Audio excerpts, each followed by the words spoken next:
Hi, it's iFell3 here. Now these are probably the best DIY wooden extending ramps for one of these old bad boys that you can find on YouTube. The reason why I say they're the best is because I couldn't find any on YouTube when searching. Therefore, they're automatically the best.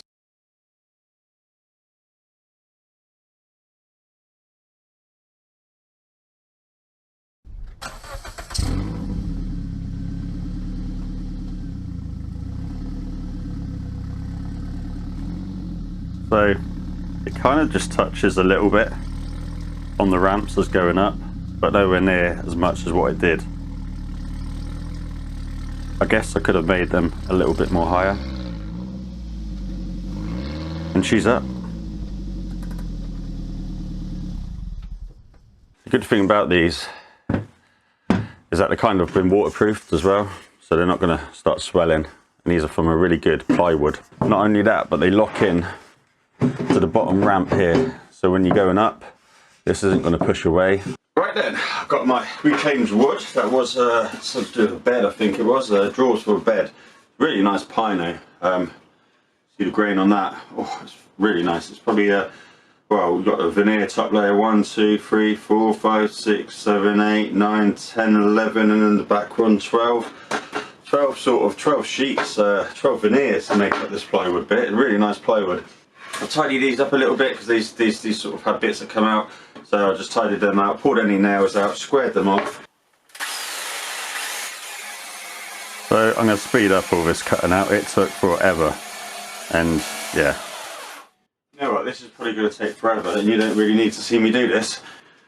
Tell you what, use these. These are like laminate flooring cutters for your tongue and groove laminate flooring. And they whiz through it so much quicker. They're sharper, slightly thinner, the teeth profile kind of like a lot more aggressive. All 18mm. So the first one's 125 by 350 mils.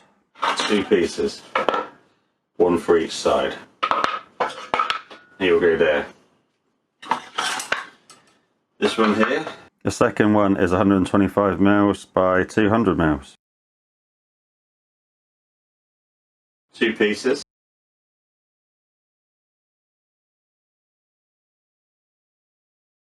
I'll go there.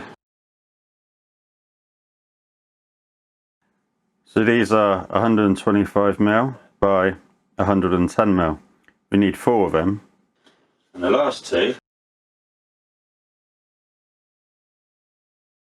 And these are 125 again by 200 mil. Next all I have to do is put a bit of a plain edge on here. 45-degree angle. And then contact adhesive, screws. We'll screw these all in. And that would be one.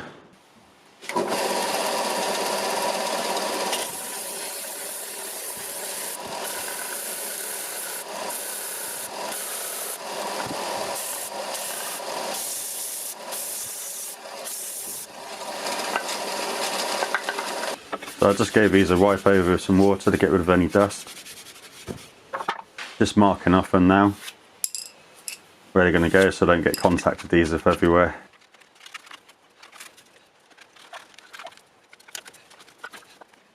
Now when you come to drill the holes in these later, you've got to realise that one block's going to go over the top of another block.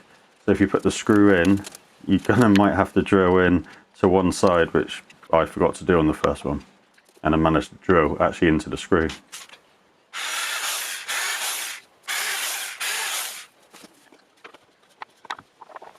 So just measuring them up now, making sure there's enough gap to come out.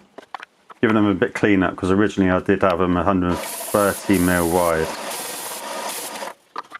Reduced it down to 125 on all sides just to make it look a bit more even.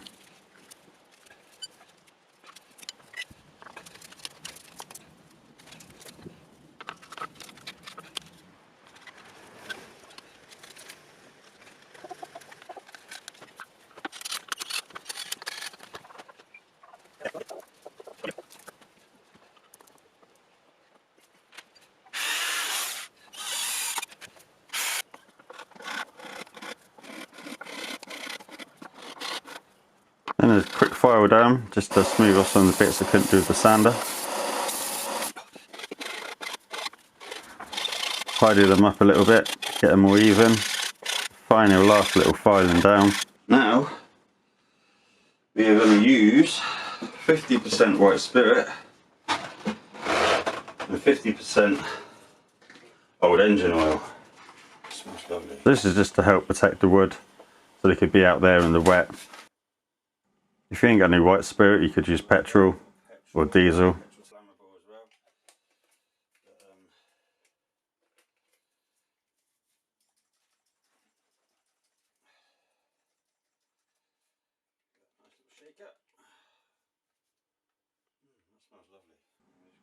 And literally this stuff absorbs this mixture like no one's business. I had to put on about 5-6 coats. Just kept plastering it on. It just kept soaking it in.